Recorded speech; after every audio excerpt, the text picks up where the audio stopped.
The Spice Girls are back with their new single, Headlines, which is being released to raise money for children in need. The video premiered on BBC One on Friday, so let's take a look at the famous five in action.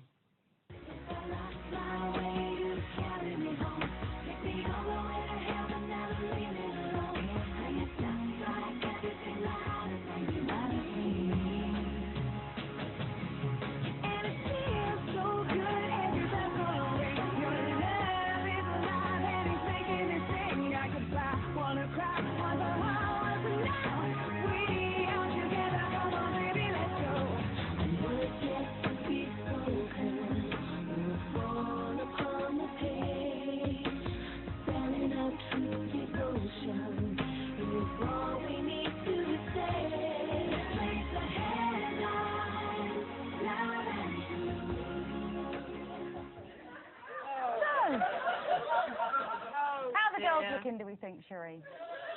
Oh, I don't know what to say. Obviously, they all look great, but no, I don't know. I think the underwear was a little unnecessary, you know. Was it taking it off? It was a little too much for my liking, I think, and considering it's a charity single, maybe For children in need. It was too much. But that's not saying they look great, because their figures are amazing, you know, and they've all, well, most of them have had kids, and I just think that looks amazing. But I don't know, it's a bit much, don't you think? Maybe that should be for, like, behind closed doors with your fella, not on the telly. I think it's interesting as well that the only one who hasn't got children is the only one who's kept her clothes on, and that's, you know, Mel C, yeah. See, the thing is, I love the idea of them all looking fantastic as they do at their age, and but when I'm looking at that, I'm thinking, get your clothes on, you're a mother. You know what I mean? No, you see, I get defensive. I'm not saying that mums can't be sexy, but, you know, in a pop video, do you know what I mean? I mean, you know, Victoria. I know, yeah. I love Victoria Beckham, but, you know, she just looks like she's trying too hard dressed up in that garb, you know. I think it's too much.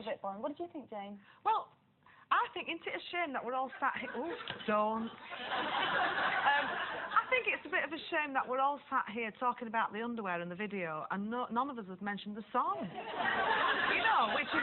Well, the thing is, which is really what we should be talking about, you know, but nobody's sort of thinking, oh, what a lovely sing-along. You know, what a lovely... You can hear that being a number one. Yeah. They did that on purpose for the impact of, like, to get more press, or... That's why they've stripped off, you know. Well, certainly we're talking about it, so it's obviously we're. I think they look fantastic, but I just don't think they need to go, look, we look fantastic. You know, it wasn't a very creative video. You would think the Spice Girls back together, 10 years, they're all loaded, money's no object. Like come up with an amazing video where you're just like, wow, they look amazing, but they're not just naked lounging around in their undies. Well, maybe because they're so old now, they can't dance anymore, so they can set it.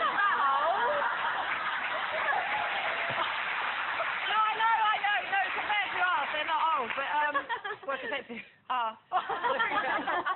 no, maybe that's why they can only ride around in underwear. I think it just sort of looks like they're showing off a little bit. Yeah, we know you've got great figures. We know you've got personal trainers. Exactly. Yeah. If I looked like that, I'd be dressed as Victoria Beckham. I really would. Give me that stool and that bondage kit. I'll be there. Don't doubt it, Jane. Now, new figures released today reveal that more than 1 million people's genetic fingerprints have been added to the police DNA database in only 10 months. The system, with more than 4.5 million people on file, is a crime-fighting tool, producing around 3,000 matches a month with samples taken from crime scenes. But about a third of all DNA is taken from people who haven't been charged with any offence, but their details have been kept on file. So in this day and age, do you think it's necessary to have this kind of database kept going, Jane? Well, you see, my favourite programme in the whole world is CSI. Now, I love it. I love it. Grissom and all that. And they all, I know, I'm sad, but and they always solve the case with the DNA. And I always think, and I know I'm going to fight with you in a minute, but it's a TV show. I know, but if DNA can catch criminals, then as an innocent person who doesn't go around mugging old people or raping kids or whatever, then I'm quite happy to give my DNA so that the other criminals can be caught. So I'm quite happy with that happening. Carol, you're not. I'm No, guessing. absolutely, I'm not. No.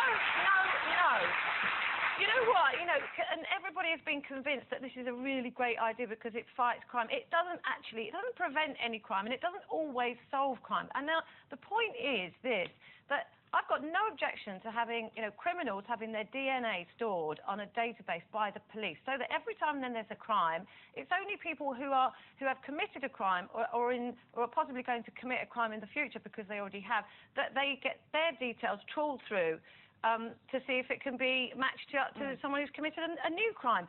But what is the justification, really, for storing the DNA of innocent people who have not been charged of anything? They might have just been arrested for dropping a crisp packet. They have their DNA taken, and that DNA is stored on the database, and every time a crime is committed in the future, every single one of those records might have to be trawled through, and that makes you a potential suspect every time. And I think it's such an outrageous breach of our human rights and liberty that my details might need to be stored on a police database. Yeah, it's like the state having so much control over their people. I think it's completely wrong. They haven't done anything, and they're not likely to do anything in the future, so why should they have their DNA But what about Stefan Kiska? If his DNA had been on file, he would never have been in prison for 16 years for a crime he didn't commit. Yes, Jane, all right, so you can... So you can give me an example of a crime, a miscarriage of justice that might not have happened had there been DNA of the whole population. But I can also, there are examples, quite a few, where people have been wrongly charged and wrongly imprisoned because the DNA match. And it's been in the past. There was a case where a judge actually stood in court and said, no, this man is not capable of committing this crime, which was a long way away. The guy was disabled. There's absolutely no way. But because his DNA was on the database, it was matched, wrongly matched, and he had a terrible fight on his hands to try and prove that it wasn't him. If it was absolutely you can sort of foolproof... come up, can't you, with anecdotal evidence? For both way, exactly, and it's not 100%. You've made the point as well that in Scotland it's different, isn't it?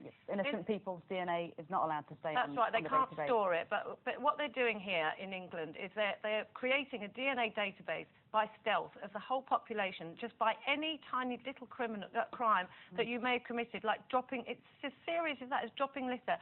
You go to the police station, they take your DNA and it stays on the database. That is not only dishonest, but it's total hypocrisy, because this whole national database hasn't been debated. No one's decided that it can be done, and yet they're doing it. They're just doing it. I see your point of view, and it's the same kind of thing about CCTV everywhere, isn't it?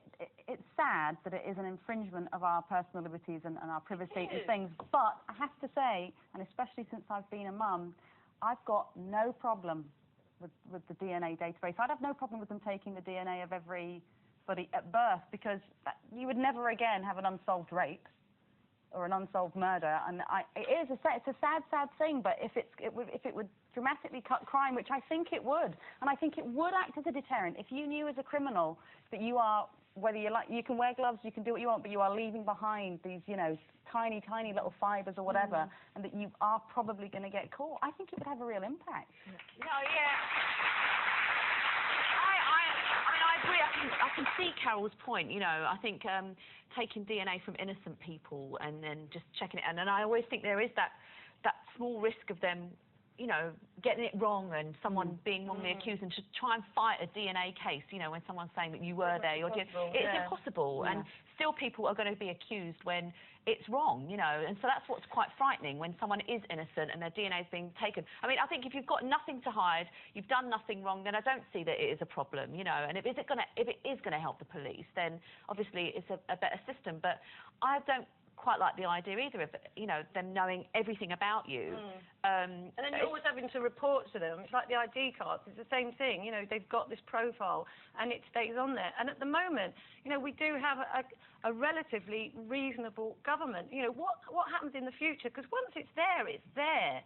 And they don't know how to run computers either. But leave that aside. But in the future, say you have a total dictator who would be able to abuse that database to the point of, you know, having that control over the people. You know, the state having control over the people. It's just a totally wrong situation to be in. It's totalitarian and it's dictatorship. And in the future, if you do get a really, you know, sinister leader, they can use it against you in all sorts of ways. And that's what frightens me more than anything. So you're not happy then? No, I'm not happy. Right? No, literally. Not happy. Time for a break, but when we return, we've got the one and only Michael Winner popping in. Calm down, dear. It's only a commercial break.